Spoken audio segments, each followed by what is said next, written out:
Hey guys, in today's video I am going to be continuing the process of making my roof spoiler.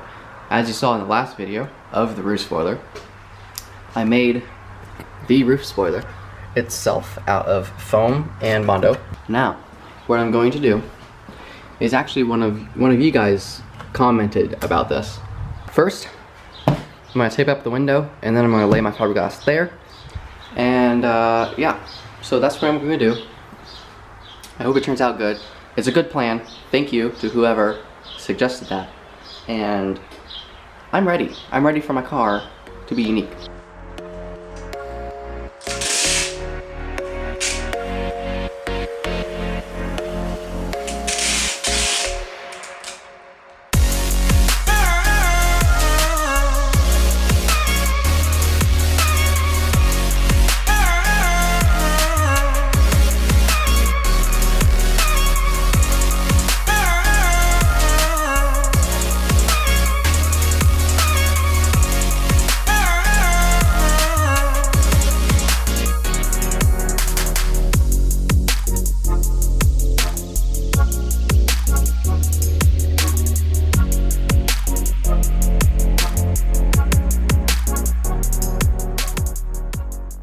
I'm going to include this in here because it's just entirely too cold to do anything with fiberglass with not having heat.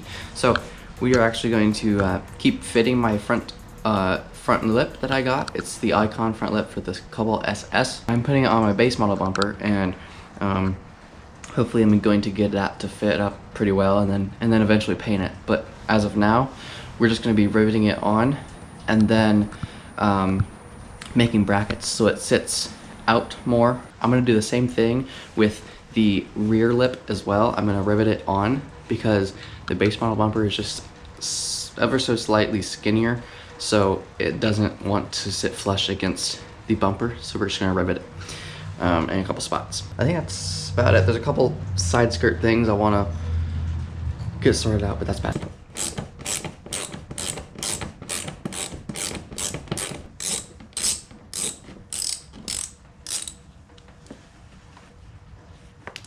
I did get countersunk rivets for it, and what those are is basically just a rivet that has a flat top to it, if you can see.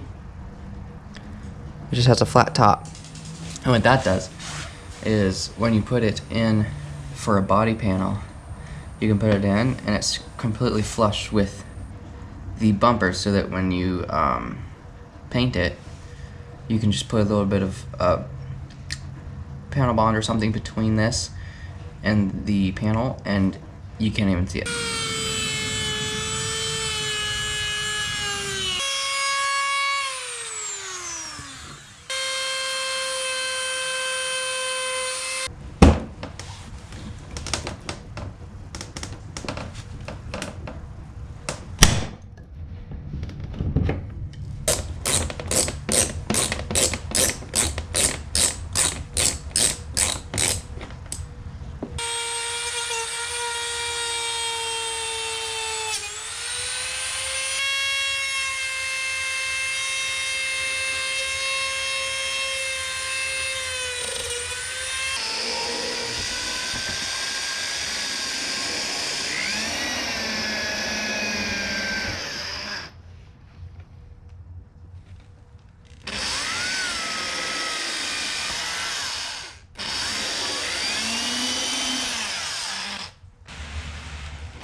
So I tried to go through the bumper right here to kind of fill this, to pull this gap in, but that didn't really work. So I'll have to find a different way to pull that gap.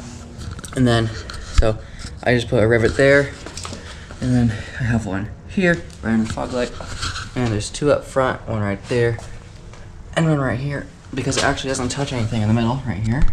So, and then I have another one in the fog light right there. Tried to do the same thing on this side, and then I put one right there. And as you can see, I mean, ooh, my light's going crazy. As you can see, it is very sturdy. That's just the bumper moving over here because I don't have the fender liner. Something else I have to do is I need fog lights. My fog lights actually quit working. They are from Oxbeam, and they were the open vented ones with the fan on the back, the LED fog lights. I don't think it's their fault. They just died because I didn't have my fender liners on because they got chewed up, and I believe all the rain water and the salt water that have been hitting the back of the LED just fried it. So I got brand new projectors, and I got brand new LED bulbs, just cheap Amazon bulbs, just so I can get by with them. So we'll put those in right there, and after that might be the end of the video. Who knows? I'm sorry.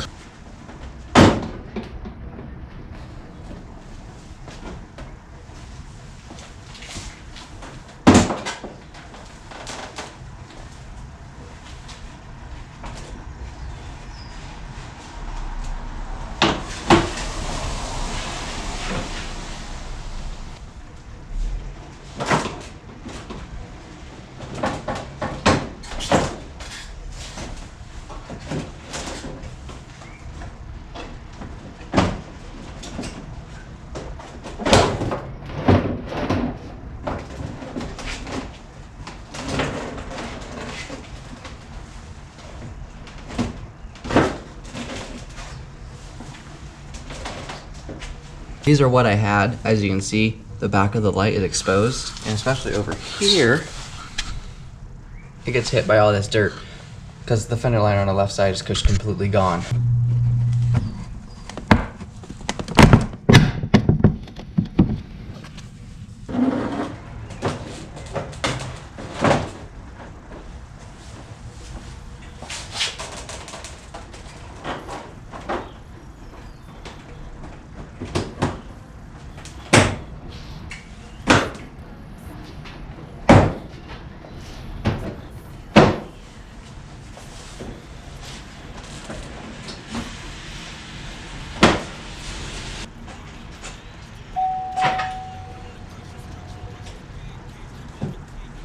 Those aren't very bright, but that's what you get with really cheap LED bulbs, and they'll probably blow out in a week.